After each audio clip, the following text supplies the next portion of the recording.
7, 8, 9 and 10। और इस case में जो नंबर जनरेट हो रहा है वो भी सेम है, 1 2 3 4 5 6 7 8 9 10। अब इस केस में देखिए तो फर्स्ट वैल्यू 1 यहाँ पर मूव होगा, तो इसका जस्ट फर्स्ट वैल्यू ही यहाँ पर मूव हुआ है, अभी बाकी के वैल्यूज अभी एग्जॉस्ट नहीं हुए हैं। एंड नाउ इस लूप में अगर हम देखें तो इस केस में भी फर्स्ट वैल्यू यहाँ पर मूव होगा जे के अंदर। तो फर्स्ट टाइम जब हम लूप के अंदर यहाँ पर आए हैं तो आई की वैल्यू क्या है 1 और जे की वैल्यू क्या है 1। सो 1 into 1 you will get 1, 1 into 1 you will get 1। Next time value क्या मूव होगी j equal to 2, j equal to 2 second value. तो i की वैल्यू तो अभी भी 1 है बट j की वैल्यू अब 2 हो चुकी है, सो 1 into 2 2। Next 1 into 3 this is 3, 1 into 4 this is 4। तो अकॉर्डिंगली j की वैल्यू सारी की सारी आती जाएंगी और i की वैल्यू के साथ मल्टीप्लाई होकर के हम यहाँ पे डाटा को प्रिंट कर रहे हैं। When this list is exhausted, j के सारी values up to the 10 exhaust हो गया, फिर क्या होगा ये दोबारा से i वाले लूप के पास चला जाएगा। Then this 2 will move to the i। अब i की वैल्यू 2 हो चुकी है और अब j की वैल्यू फिर से 1 से लेकर 10 तक वेरी करे। तो इन दिस केस अब आपके पास 2 into 1 से लेकर 2 into 10 तक का नंबर प्रिंट हो जाएगा। So in this case, we are printing the 10 multiples of all the numbers between 1 to 10। तो इनर लूप ये कंट्रोल कर रहा है कि किसी भी नंबर का कितने मल्टीपल्स आप प्रिंट करना चाहते हैं। सिमिलरली पहले हम इस प्रोग्राम को एग्जीक्यूट कर लें, फिर हम दूसरे प्रोग्राम को समझ लेंगे, प्राइम नंबर के प्रोग्राम को।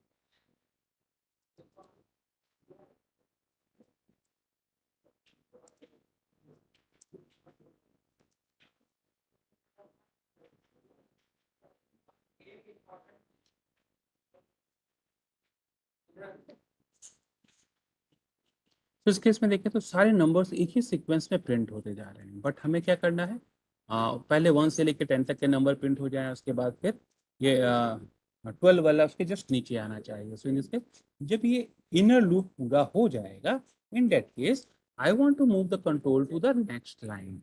तो हम सिंपली प्रिंट स्टेटमेंट की हेल्प ले सकते हैं और प्रिंट स्टेटमेंट केवल स्लैश एन को प्रोवाइड कर रहा है और स्लैश एन के बेस पे सारा नंबर्स हमारा नेक्स्ट लाइन पे शिफ्ट हो जाएगा। तो 1 के 10 मल्टीपल्स प्रिंट होने के बाद नेक्स्ट लाइन पे 2 के मल्टीपल्स, नेक्स्ट लाइन पे 3 के मल्टीपल्स, इस टाइप से सारा डाटा हम यहाँ पर प्रिंट कर पा रहे हैं। बट यहाँ पे अगर हम देखें तो सभी डाटा का अलाइनमेंट डिफरेंट डिफरेंट है, सभी डाटा का अलाइनमेंट डिफरेंट डिफरेंट है, क्योंकि ये 1 डिजिट नंबर है और ये 2 डिजिट नंबर है। तो उसी कारण से ये सब इक्वल स्पेस में प्रिंट नहीं हो पा रहा है। बट अगर हमें इक्वल स्पेसिंग के साथ प्रिंट करना है तो हम फॉर्मेटेड आउटपुट के बेस पर ये कर सकते हैं कि सारे डाटा इक्वल स्पेस प्रिंट हो।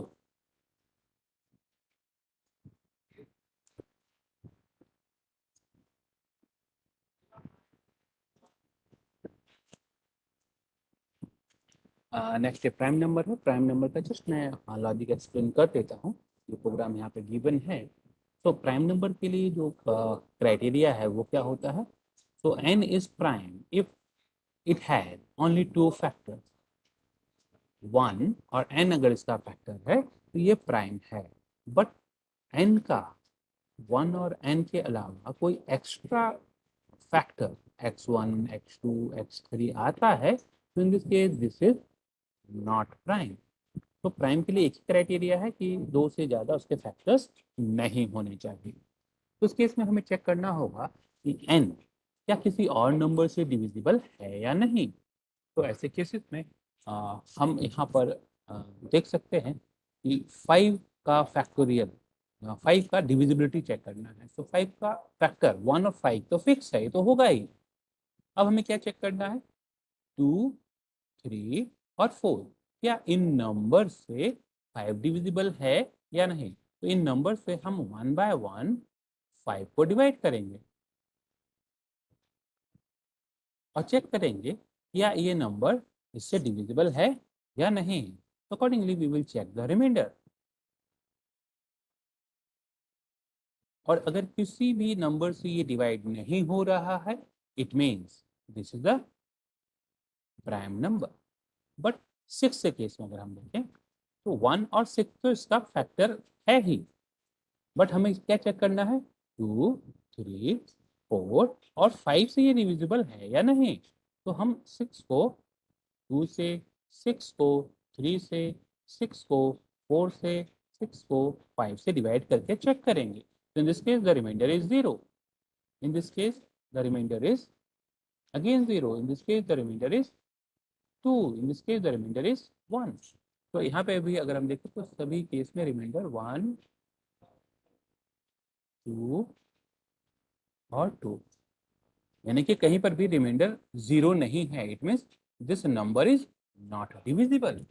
तो इस केस में अगर हम देखें तो दो नंबर ऐसे हैं जिससे 6 डिविजिबल है, यानी 6 के जो फैक्टर्स हैं वो 1 और 6 के अलावा 2 और 3 भी है। तो दिस 6 इज नॉट प्राइम।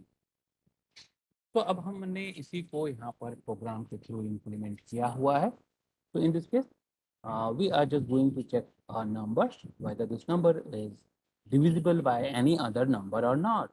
तो यहाँ पर हम n में नंबर ले रहे हैं। तो यहाँ पर 1 बाय 1 2 से 100 के बीच में नंबर्स यहाँ पर आते रहेंगे। और यहाँ पर अगर कोई भी एक नंबर है, 11 है, तो 11 को 11 का फैक्टर हम चेक करना चाहते हैं। तो इन दिस केस 11 का जो फैक्टर हो सकता है वो कौन सा हो सकता है, 2 से लेकर n-1, यानी कि 2, 3, 4, 5, 6, 7, 8, 9 और 10। तो 11 का फैक्टर चेक करना है, तो यही नंबर्स हैं जिससे हमें चेक करना है। बट 11 का अगर हम फैक्टर देखें तो मैक्सिमम फैक्टर जो इसका हो सकता है वो 5 हो सकता है। 5 के बाद के किसी भी नंबर से इसकी डिविजिबिलिटी की प्रोबेबिलिटी नहीं है। तो 50% के बाद के जो नंबर्स हैं उससे चेक करने की ज़रूरत नहीं है। हमें केवल इन्हीं नंबर्स को चेक करना है, क्या इन नंबर से ये जो n है वो डिविजिबल है या नहीं। That's why we have reduced the range so that our program can function faster। तो हमने 2 से लेकर n डिवाइड बाय 2 यानी 50% रेंज तक के ही नंबर्स को चेक कर रहे हैं। अब यहाँ पर 1 बाय 1 2 से, 3 से, 4 से, 5 से डिवाइड करके चेक कर रहे हैं क्या 0 है या नहीं। अगर एक बार भी रिमाइंडर 0 आ जाता है, इट मीन्स ये प्राइम नंबर नहीं है। तो जब हम इस लूप से बाहर आएंगे तो यहाँ पे हम चेक करेंगे क्या एक भी फैक्टर हमें एक्स्ट्रा मिला है या नहीं। तो अगर एक भी एक्स्ट्रा फैक्टर मिला होगा तो प्राइम की वैल्यू फॉल्स हो चुकी होगी।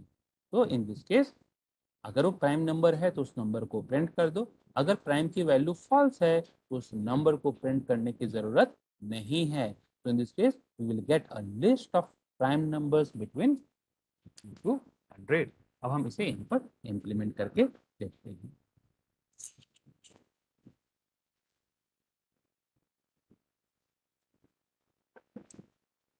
ये हमारे पास 11 है। अब हम इसको चेक करना चाहते हैं ये प्राइम है या नहीं। तो we have taken a variable like this. एक वेरिएबल है जिसका हमने बुलियन टाइप का वेरिएबल लिया है।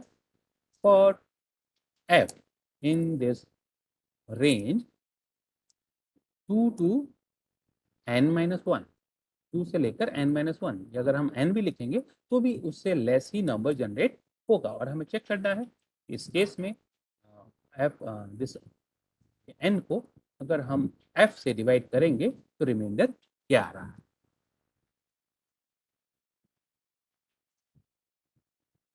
तो रिमाइंडर यहाँ पर ये है 1 2 3 1 5 4 3 2 1। तो इसमें करंटली जो डिवाइड हो रहा है वो क्या है,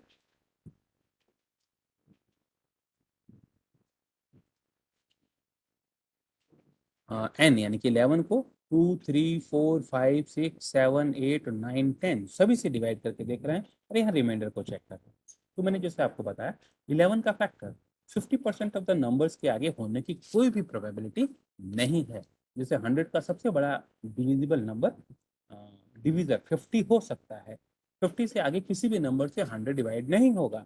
तो 50% के बाद के जो डाटा है उनको चेक करने की जरूरत नहीं है। वैसे केसेस में हम यहाँ पे इसको डिवाइड बाय 2 कर देते हैं, so that 50% of the number can only B use for this divisibility. तो अकॉर्डिंगली 11 का 50% हमने यहाँ पे लिया, तो यहाँ पर 5 नहीं आया, इसको हम 5 को भी लेने के लिए प्लस 1 कर लेते हैं।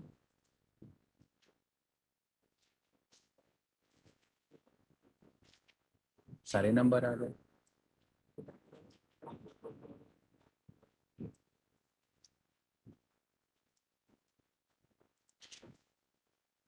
ओके, तो ये हमारे पास है। तो अब हमने 50% नंबर है कि 2 3 4 5 इन नंबर्स को लिया और इसके बेस पर हम इसको चेक कर रहे हैं। अगर हम 10 ले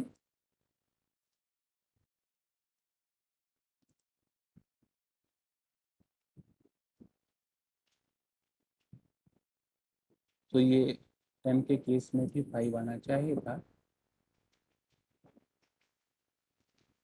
10 प्लस 11,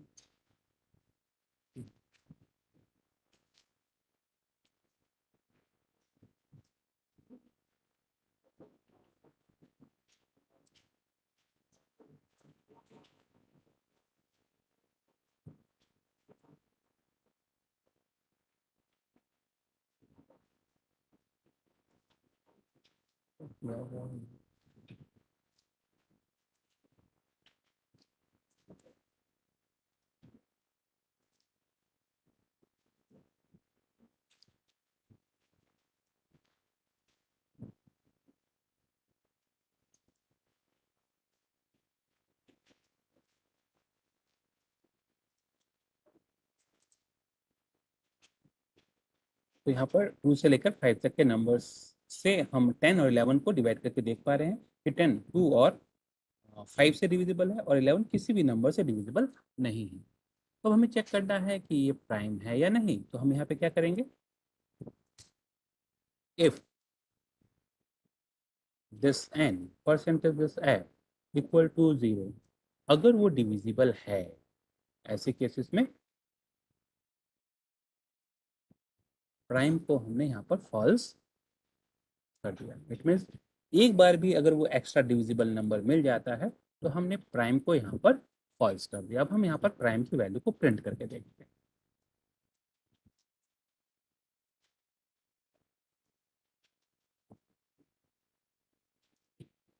सो 11 के केस में प्राइम की वैल्यू ट्रू है, इसमें कहीं पर भी ये डिविजिबल हुआ ही नहीं, कहीं पर भी ये जीरो मिला ही नहीं, तो फॉल्स वो हो ही नहीं पाया। और 10 के केस में देखें,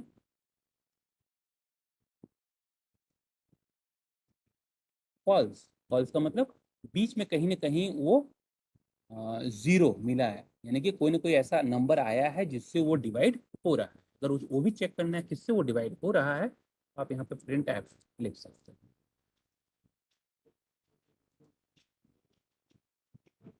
कि 2 और 5 से डिवाइड हो रहा है, इसलिए ये फॉल्स है।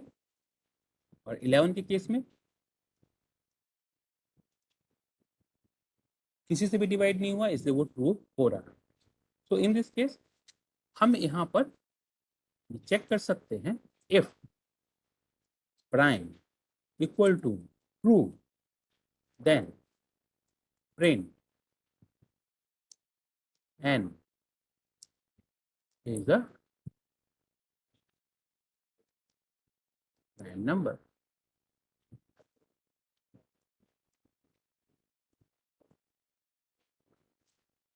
तो यहाँ पर हमने एक नंबर को चेक किया, बट हम यहाँ पर बहुत सारे नंबर जो हैं वो 2 से लेकर 100 के बीच में चेक करना चाहते हैं. So in this case this 2 comma this 101.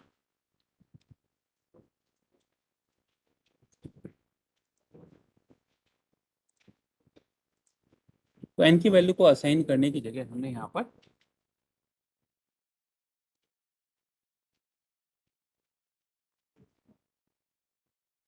For loop के थ्रू जनरेट कर लिए.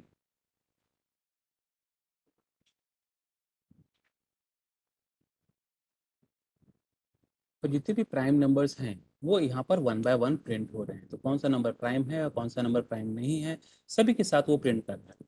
बट हमें क्या प्रिंट करना है, केवल प्राइम नंबर्स, बाकी के नंबर प्रिंट नहीं होने चाहिए. तो फैक्टर्स प्रिंट हो रहा था. तो ये लिस्ट ऑफ प्राइम नंबर्स हैं और ये सब के साथ ये मैसेज प्रिंट हो रहा है. But I don't want to print this message again and again.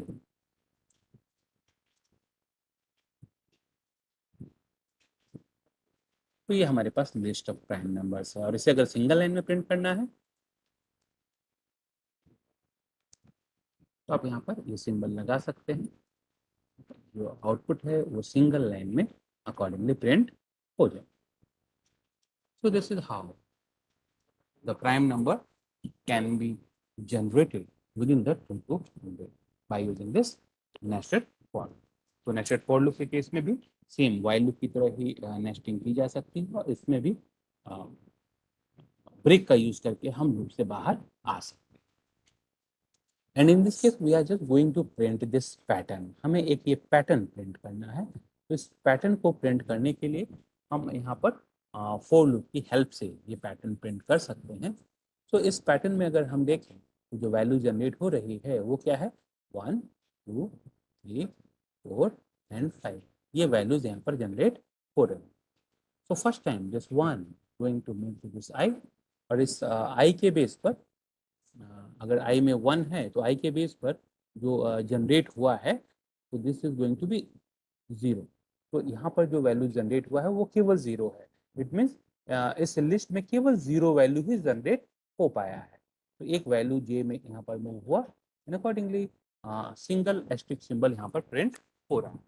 Let me do this in the practical.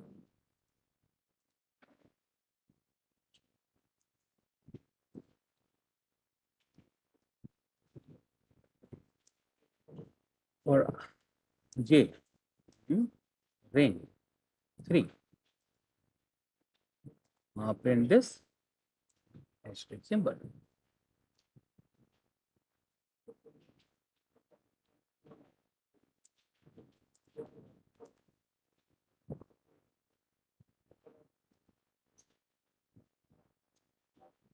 तो 3 टाइम अकॉर्डिंगली ये प्रिंट हो रहा है. अगर हम 5 कर देंगे तो 5 टाइम प्रिंट होगा. तो जितनी वैल्यूज हैं उतनी बार ये फॉर लूप रिपीट हो रहा है और उतनी बार एस्टेरिस्क सिंबल प्रिंट हो रहा है. बट हम चाहते हैं कि ये next line next line next line में प्रिंट हो. तो हम यहाँ पर नेस्टेड फॉर लूप की हेल्प ले सकते हैं लाइक दिस. तो हमने 5 लिखा और इसके अंदर 3 है. तो 3 एस्टेरिस्क सिंबल 5 टाइम रिपीट होगा.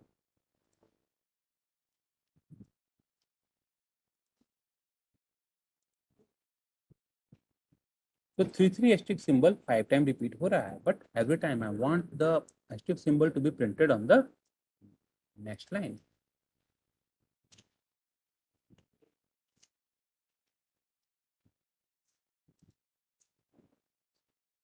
सो हमारा 3 asterisk symbol next line next 5 time repeat हो रहा है. तो आउटर फॉर लूप ये कंट्रोल कर रहा है कितनी लाइंस प्रिंट करनी है और एक लाइन पे कितने कैरेक्टर्स प्रिंट करने हैं वो इनर फॉर लूप के बेस पर हम डिसाइड कर रहे हैं. तो 5 के केस में जो वैल्यूज हैं वो 0 1 2 3 4 जनरेट हो रहा है. बट अगर हम यहाँ पे लिख दें 1 to 6 तब भी अगर आप देखें तो ये 5 टाइम ही प्रिंट करेगा. रीजन क्या है, अब इस केस में जो वैल्यू जनरेट हो रही है 1 2 3 4 एंड 5. तो 5 वैल्यू जनरेट है तो 5 टाइम आपका ये लूप रिपीट होगा. और जब भी लूप रिपीट हो रहा है एस्टेरिस्क सिंबल 3 टाइम्स प्रिंट हो रहा है. तो इन दिस केस अगर हम यहाँ पर इंस्टेड ऑफ 3 में i लिख दूँ तो आई की वैल्यू फर्स्ट टाइम 1 है, नेक्स्ट टाइम 2 है, नेक्स्ट टाइम 3 है। तो आपका जो लूप है उस पर नंबर ऑफ कैरेक्टर्स हैं वो चेंज होने शुरू हो गए, क्योंकि अगर ये 1 है तो इस रेंज ने क्या जनरेट किया, 0, यानी कि ये लूप केवल एक बार चलेगा। नेक्स्ट टाइम आई की वैल्यू 2 है, इस रेंज फंक्शन ने क्या जनरेट किया, 0 एंड 1, यानी कि इनर लूप 2 टाइम रिपीट होगा। नेक्स्ट टाइम आई की वैल्यू 3 है तो यहाँ पे जनरेट होगा 0 1 एंड 2, यानी कि जो इनर लूप है वो 3 टाइम रिपीट होगा। So same thing is explain in this slide just to print this pattern. Similarly, कुछ और प्रोग्राम्स हैं जिसमें number of characters in the word हम फाइंड आउट करना चाहते हैं। ये हमारे पास टपल है, इस टपल में कितने कैरेक्टर्स हैं, इस टपल में 2 डिफरेंट वर्ड्स है और इन वर्ड्स में कितने कैरेक्टर्स हैं वो हम फाइंड आउट करना चाहते हैं। तो हम नेस्टेड फॉर लूप की हेल्प से कर सकते हैं, बट हमारे पास लेंथ फंक्शन भी अवेलेबल है जिसकी हेल्प से ये चीज़ बहुत ही ईजिली की जा सकती है। तो next we are moving to this string. तो अभी तक हमने देखा डेटा टाइप्स कौन से होते हैं, बेसिक क्या है, एडवांस क्या है, लूपिंग कंट्रोल स्ट्रक्चर्स कौन से होते हैं, if, for and while.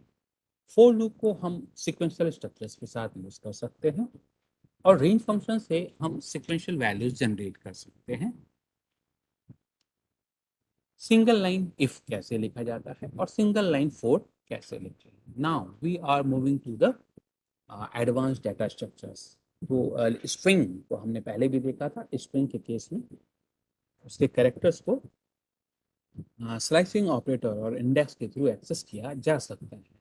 And in today session we are going to discuss some of more statements function available with the string. So what is the string?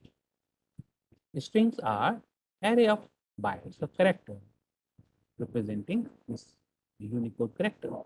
So a single character is a string with a length of 1. Single character is a string. Single character नहीं होता है, but this is also a string of length 1. Strings are enclosed within the single quotes or double quotes and इसे triple quotes में भी encode किया जा सकता है। स्ट्रिंग्स आर इम्यूटेबल, तो स्ट्रिंग से किसी भी कैरेक्टर को आप मॉडिफाई नहीं कर सकते। तो ये डिफरेंट टाइप के आपके पास स्ट्रिंग्स हैं and this is the string with a length of 1। तो स्ट्रिंग के केस में हमारे पास पॉजिटिव और नेगेटिव इंडेक्स नंबर होता है and by using this index number we are able to retrieve the characters of the string. और ये हमने प्रीवियस सेशन में भी देखा था कैसे हम किसी भी कैरेक्टर को पॉजिटिव और नेगेटिव इंडेक्स नंबर यूज करके एक्सेस कर सकते हैं। तो इस केस में क्या एक्सेस होगा, 1 2 3 और 4 नंबर पोजीशन पे जो डाटा है वो। तो इन केस ऑफ वेरिएबल 2 1 2 3 एंड 4 केवल यही कैरेक्टर एक्सेस होंगे कि आपका जो इंडेक्स नंबर है वो 0 से स्टार्ट होता है। सिमिलरली आपके पास नेगेटिव इंडेक्स नंबर भी हैं और नेगेटिव इंडेक्स नंबर का यूज करके भी कैरेक्टर्स को एक्सेस किया जा सकता है। सपोज दिस इज स्ट्रिंग और इस स्ट्रिंग के कैरेक्टर्स को एक्सेस करना है, तो एक्सेस करने के लिए हम यहाँ पर स्लाइसिंग प्रोवाइड कर सकते हैं।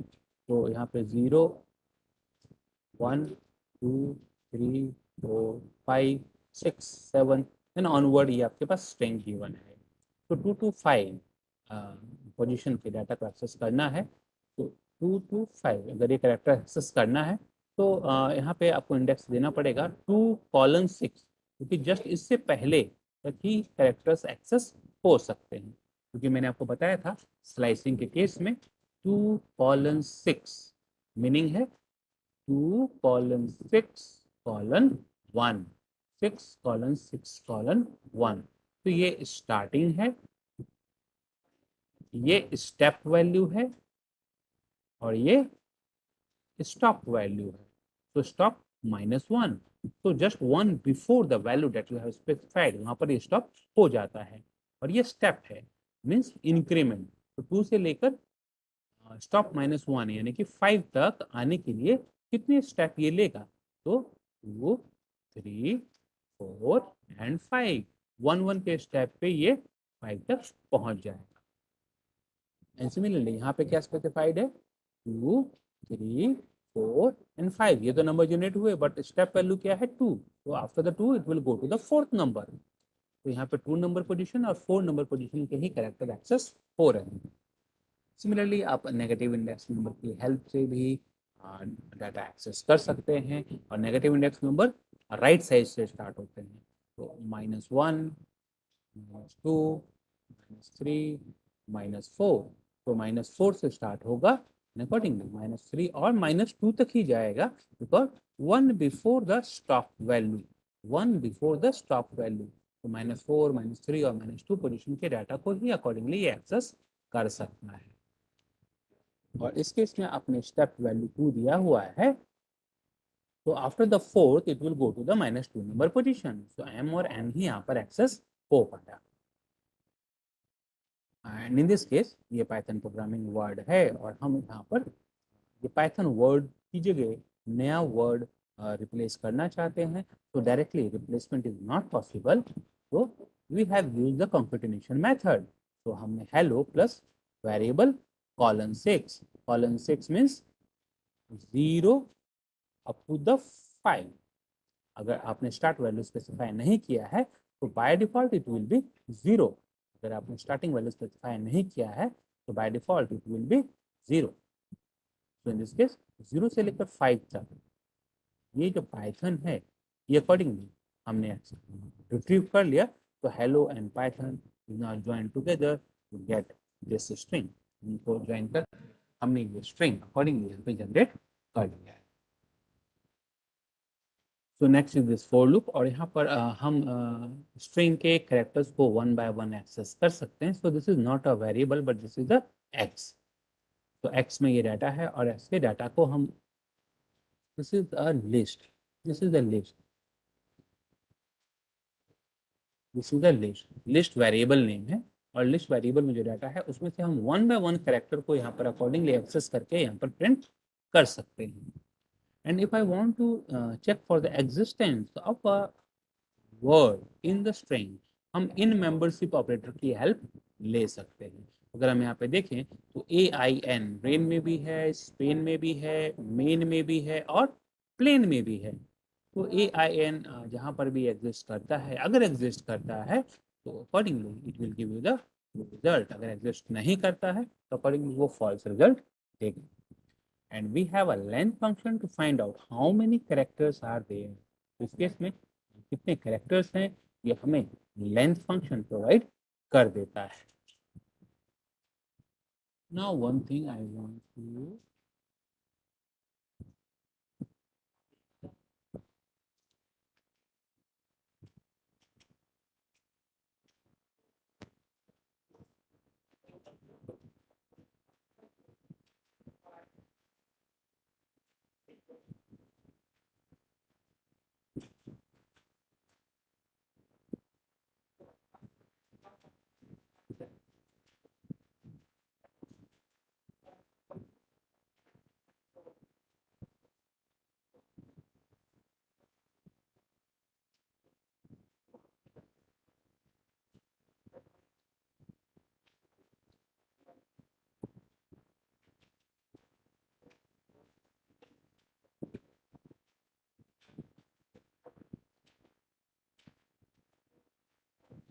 ये आपका स्ट्रिंग है।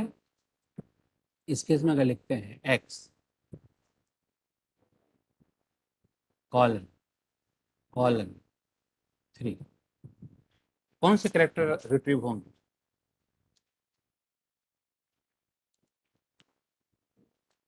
x कॉलन 3, कौन कौन से कैरेक्टर रिट्रीव होंगे? हेलो सर, हाँ सी होगा, उसके बाद फिर आपका पी होगा, फिर आपका ई होगा। हाँ, CPNE।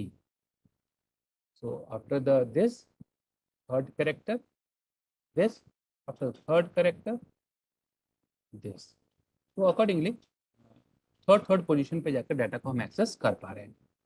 इफ आई राइट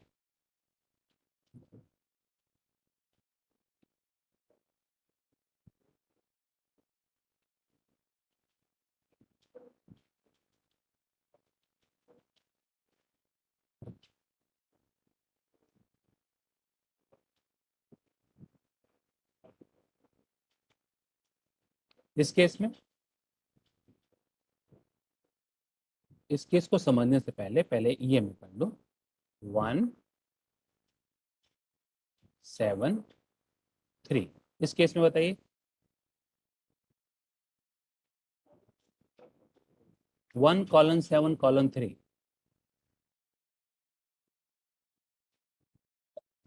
वो आएगा, फिर उसके बाद यू आएगा, पहले फिर क्या आपका आएगा?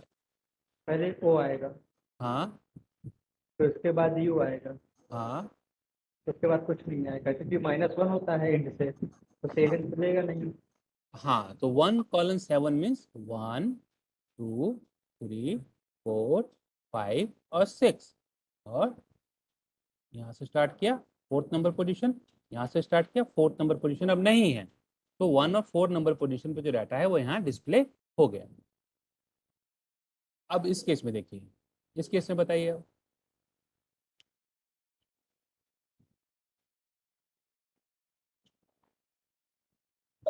इस वाले में तो सर 1 से स्टार्ट तो होगा, अगर 1 को हम ले लेते हैं हम्म, तो एक मिनट, ओ और -1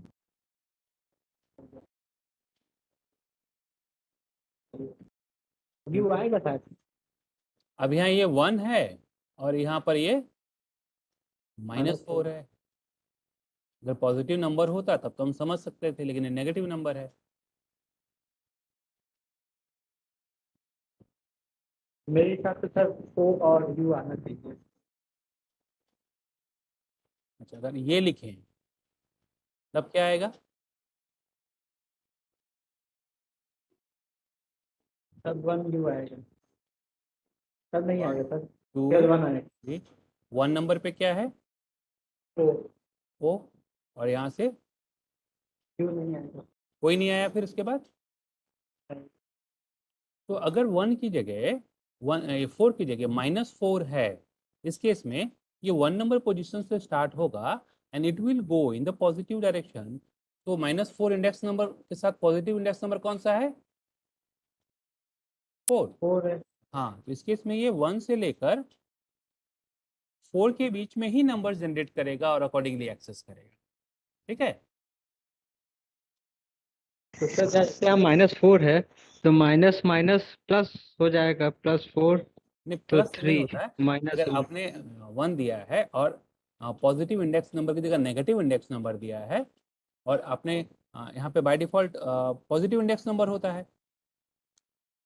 तो पॉजिटिव डायरेक्शन में अगर हमें चलना है, यहाँ से चलना है और इस साइड की तरफ चलना है, और आपको पॉजिटिव इंडेक्स नंबर ही देना होता है। बट इंस्टेड ऑफ दैट अगर आप नेगेटिव इंडेक्स नंबर देते हैं तो उससे करस्पॉन्डिंग जो पॉजिटिव इंडेक्स नंबर होगा वो ऑटोमेटिकली यहाँ पर रिप्लेस हो जाएगा। अब मैं यहाँ पे आपको प्रैक्टिकली करके दिखाता अगर सर ये माइनस में स्टिप होता तब। हूँ। मैं आपको यहाँ पे प्रैक्टिकली करके दिखाता हूँ इसे। ठीक सर।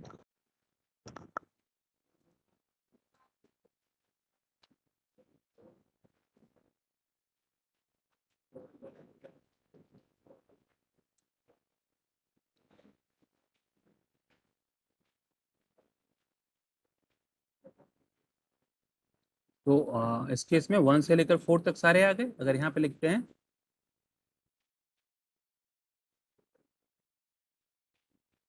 -4 कॉलन 1, ब्रैकेट नहीं लगा, तब भी सेम रिजल्ट आया।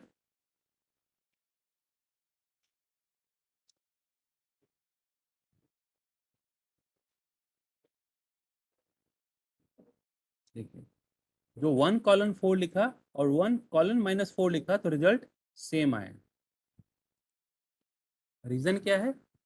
-4 लिखा आपने और इसको पॉजिटिव डायरेक्शन में ही जाना है, तो इसके करस्पॉन्डिंग जो पॉजिटिव इंडेक्स नंबर है उसको वो ले लेगा, और 1 से लेकर 4 के बीच में जो नंबर्स है उसको अकॉर्डिंगली जनरेट कर देता है।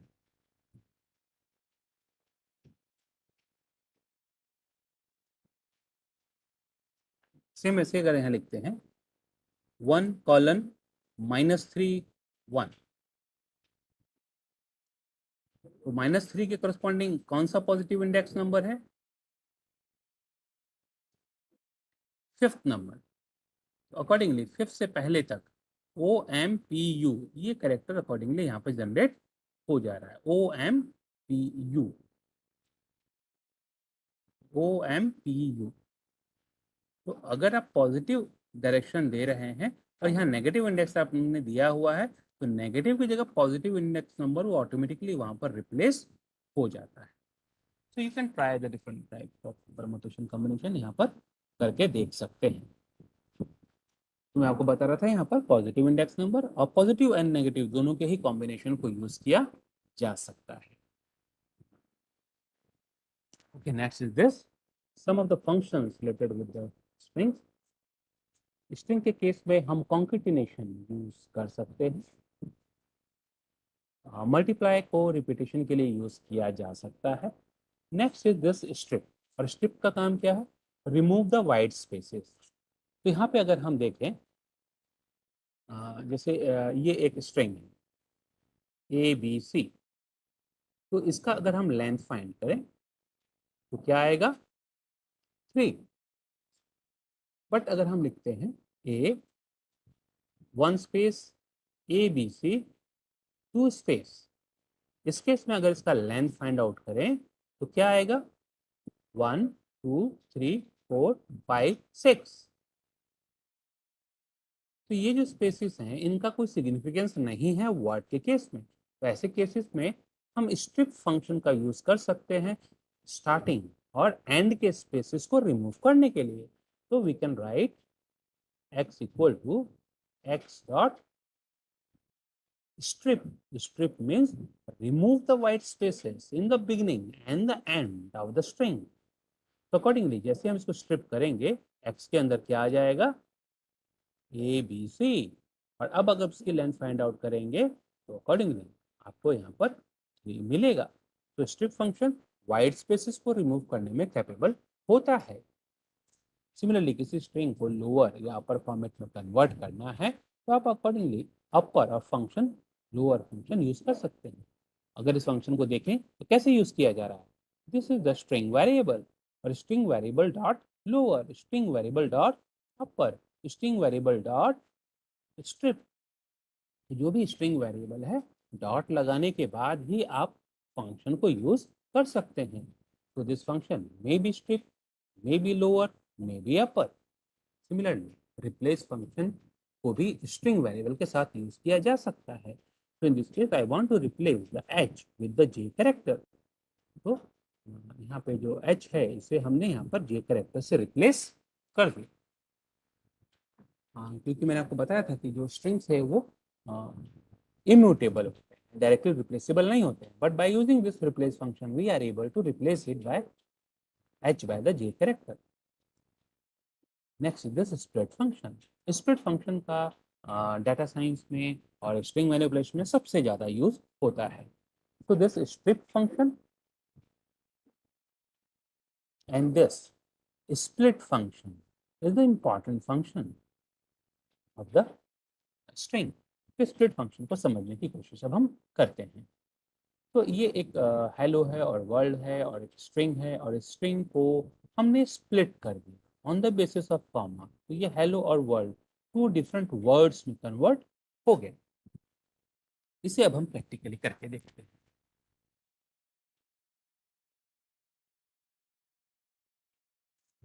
तो ये x है और x में हमारे पास ये अजय कॉमा विजय कॉमा संजय, ये एक स्ट्रिंग है। अब इसमें 3 डिफरेंट नेम्स, हमें तीनों को ही अलग अलग करना है। सो एक तो मेथड क्या हो सकता है, हम यहाँ पे लिखें 0 कॉलन 0 1 2 3 4। तो हम यहाँ 4 लिख देते हैं, तो अजय हमारा बाहर आ गया। नेक्स्ट क्या हो सकता है? 4 के बाद 5 नंबर पोजीशन से स्टार्ट हो रहा है, तो 5 6 7 8 9 10, हम यहाँ पर 10 कर देते हैं, तो विजय आ गया। नेक्स्ट क्या हो सकता है? 10 के बाद 11 से स्टार्ट करते हैं और अप टू द एंड संजय हमारे पास आ गया। तो हमें यहाँ पे इसके इंडेक्स नंबर को सर्च करना पड़ा और उसके बेस पर हमने ये अजय विजय और संजय को एक्सट्रैक्ट कर पाए। नेक्स्ट है x dot split, x dot split. तो यहाँ पे देखिए तो कोई भी स्प्लिटिंग नहीं हुई, और रीजन क्या है? कि हमारा जो डाटा है वो कॉमा बेस्ड है। तो इन दिस केस आपको यहाँ पर सेपरेटर करेक्टर स्पेसिफाई करना पड़ेगा, और सेपरेटर हमारा क्या है, कॉमा। तो कॉमा के बेस पर जहां जहां पे भी कॉमा है उसके बेस पर अजय, विजय और संजय सेपरेट हो गए। अब इस डाटा को अकॉर्डिंगली एक सेपरेट वेरिएबल के अंदर स्टोर किया जा सकता है। अब y में से 0 नंबर पोजीशन, y में 1 नंबर पोजीशन और y में 2 नंबर पोजीशन के डाटा को एक्सट्रैक्ट कर सकते हैं। बट अगर आपका जो डाटा है instead of a comma hash sign से सेपरेटेड है, वैसे केसेस में क्या यूज करेंगे, स्प्लिट x डॉट स्प्लिट, और यहाँ पे जो सेपरेटर करेक्टर है वो क्या स्पेसिफाई करेंगे, हैश। तो जो भी सेपरेटर करेक्टर हो वो जस्ट आपको स्पेसिफाई करना है और उसके बेस पे डाटा आपका सेपरेट हो जाता है। सिमिलरली ये एक डाटा है 10, 20, 30, 40, 50, 60, not in a form of list but in a form of string। अब इस डाटा में का हमें सम करना है, तो कैसे कर सकते हैं, y equal to x dot split this comma, और y के अंदर अब सारा डाटा हमारे पास स्ट्रिंग फॉर्मेट में अवेलेबल है। अब स्ट्रिंग डाटा को अकॉर्डिंगली हमें इंटीजर फॉर्मेट में कन्वर्ट करना है। तो क्या आप बता सकते हैं कि इस डाटा को इंटीजर फॉर्मेट में कैसे कन्वर्ट करें।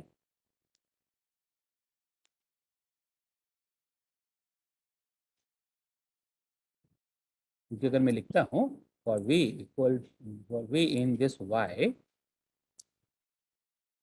एक सम वेरिएबल ले लेते हैं, for v in this y sum equal to sum plus v, accordingly यहाँ पर एरर आ गया। रीजन क्या है कि s तो इंटीजर है बट v क्या है, स्ट्रिंग। इंटीजर स्ट्रिंग को ऐड नहीं कर सकते। तो और ये स्ट्रिंग है तो स्प्लिट ने भी स्ट्रिंग में ही डाटा दिया है। अब इस डाटा को हमें इंटीजर में कन्वर्ट करना होगा, तो कैसे कन्वर्ट करेंगे। और एक वेरिएबल लेकर के और उसमें y को इंट y कर देंगे। इंट y कर देंगे, यहाँ पर ये t वेरिएबल लिया और इंट y कर दिया, हुआ।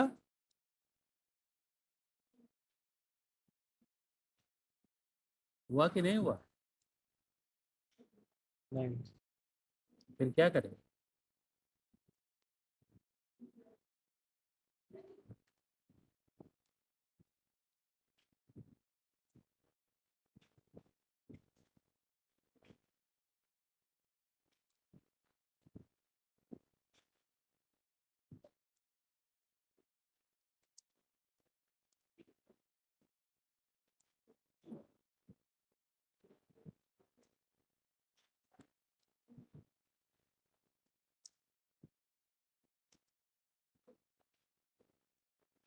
अभी तक यही कोड हमने लिखा है और इसमें यही एरर आ रहा है कि इंटीजर और स्ट्रिंग को ऐड नहीं किया जा सकता।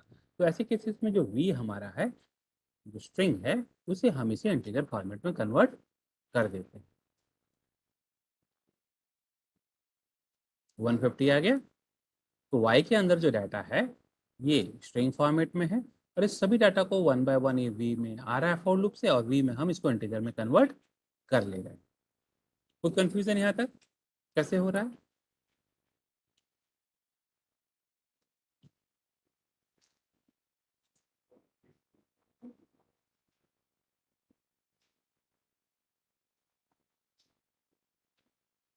ये कैसे हो रहा है, इसमें किसी को कोई क्वेरी है तो भी आप पूछ सकते हैं।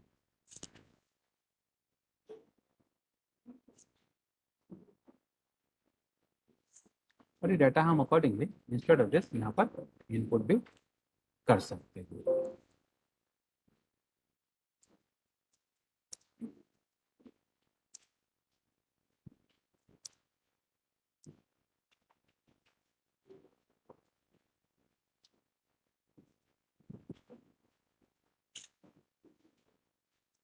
So 10, 20, 30, 40, 50, 60। तो जितने भी नंबर्स अपने कॉमा सेपरेटेड दिए हैं उसको उसने अकॉर्डिंगली सेपरेट कर लिया और सम में कन्वर्ट कर दिया। बट अगर हम यहाँ पर 10 space 20 space 30 space 40 space 50 space 60 दे दें तो एरर आ गया। तो यहाँ पे क्या रीजन है कि कॉमा की जगह हमने स्पेस सेपरेटर दिया, तो हमें स्पेस सेपरेटर यहाँ पे स्पेसिफाई करना होगा। तो जैसा सेपरेटर है उसी टाइप का सेपरेटर आपको स्प्लिट फंक्शन में पास करना होगा, only then it will work properly. जैसा सेपरेटर है उसी टाइप का सेपरेटर स्प्लिट फंक्शन को पास ऑन करना होगा। So this is how the split function can be used to separate the data by using the separator character. Next is format function, और ये formatted output को print करने के लिए use किया जा सकता है। इस केस में ये हमारा स्ट्रिंग है, स्ट्रिंग, और इस केस में हमने ये प्लेस होल्डर स्पेसिफाई किए हैं, 0 नंबर, 1 नंबर और 2 नंबर। तो स्ट्रिंग के साथ फॉर्मेट में जो वैल्यूज हम पास करेंगे, तो जो भी प्लेस होल्डर स्पेसिफाइड होगा उस प्लेस होल्डर पे ये पर्टिकुलर वैल्यू अकॉर्डिंगली रिप्लेस हो जाएगी। तो फर्स्ट वैल्यू जो है वो इस पोजीशन पे 0 नंबर पोजीशन पे, आइटम नंबर 1 नंबर पोजीशन पे और प्राइस 2 नंबर पोजीशन पे अकॉर्डिंगली रिप्लेस हो जाएगी। तो this method can also be used to print the formatted output, but F वाला जो मेथड हम यूज कर रहे हैं उस केस में भी हम इस टाइप के आउटपुट को प्रिंट इजीली कर पा रहे हैं। तो F also represent the formatted string. Next is this, और यहाँ पे सी लैंग्वेज से रिलेटेड प्रिंट स्टेटमेंट स्पेसिफाइड है, and in this case percentage S represent the string, percentage D represent the integer data, जैसा कि सी लैंग्वेज के अंदर यूज होता है। सेम सी लैंग्वेज के कंपेटेबल बनाने के लिए ये मेथड भी यूज किया जा सकता है, just to print the data formatted output. So in this case, this is the different type of format character that can be used to get a printed data. तो क्या ये फॉर्मेट कैरेक्टर को हम जो F सिंबल यूज करके print कर रहे थे, क्या उसके साथ भी यूज किया जा सकता है या नहीं? तो सपोज ये हमारे पास A है 10, B है 20, and in this case print F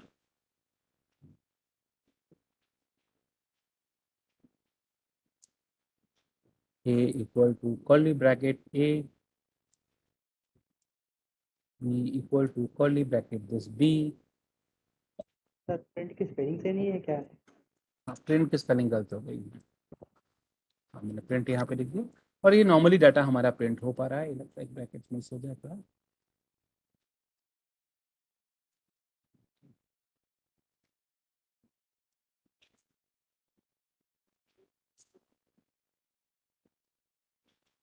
तो ये हमारा ए और बी प्रिंट हो रहा है। इस सिंपल हमने ए और बी के डाटा को प्रिंट किया है, बट इसे अब हम डिफरेंट फॉर्मेट कैरेक्टर भी स्पेसिफाई करना चाहते हैं।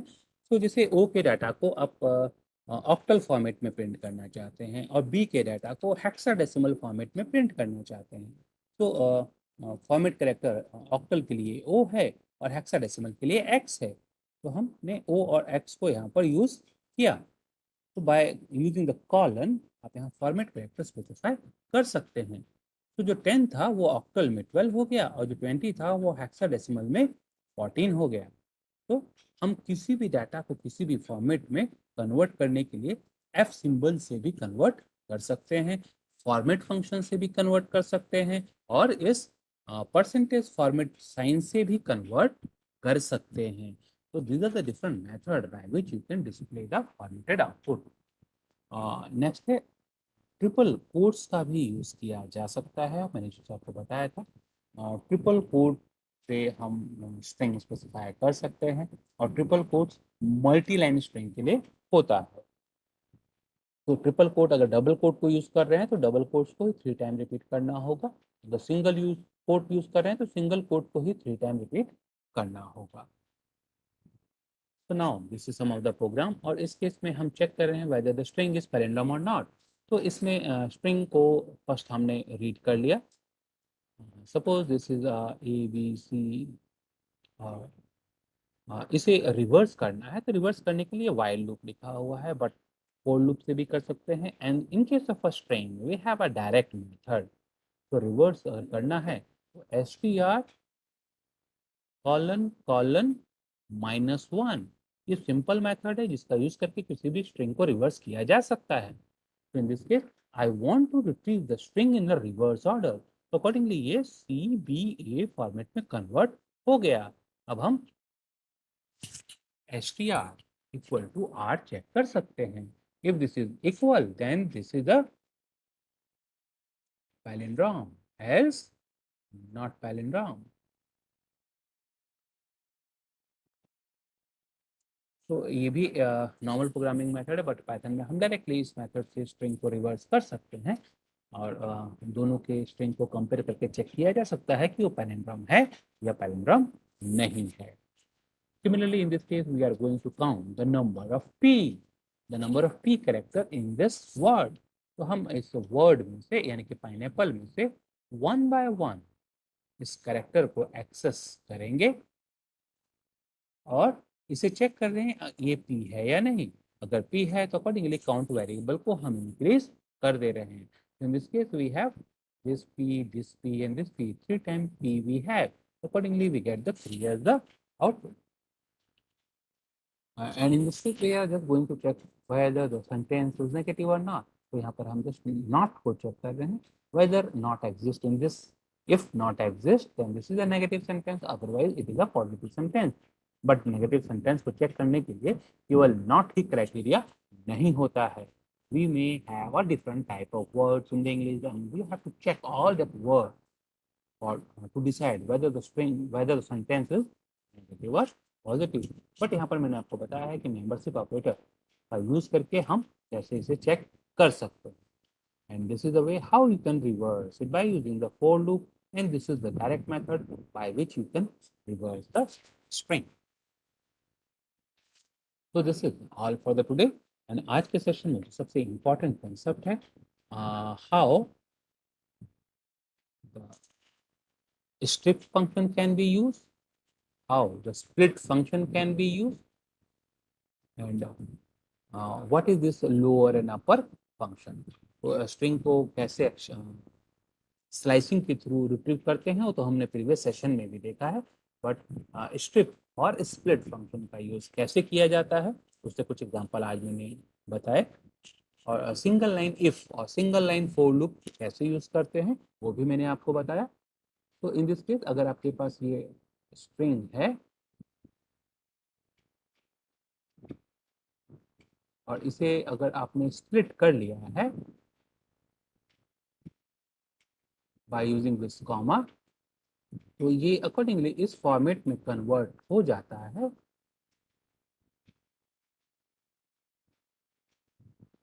And if we want to convert this data into the integer, we can use this method that we have learned today. Y में जितने भी नंबर्स हैं 1 by 1 यहाँ पर आएंगे और वो अकॉर्डिंगली इंटीजर फॉर्मेट में कन्वर्ट होकर के हमें मिल जाएंगे. इस मेथड से भी आप पूरे लिस्ट को इंटीजर फॉर्मेट में कन्वर्ट कर सकते हैं. So on the basis of today's lesson, I will send the assignment. You just try to solve that. अगर कोई भी प्रॉब्लम आती है तो कल के सेशन में उसे हम डिस्कस करेंगे. अगर किसी का कोई क्वेरी है अभी आप पूछ सकते हैं.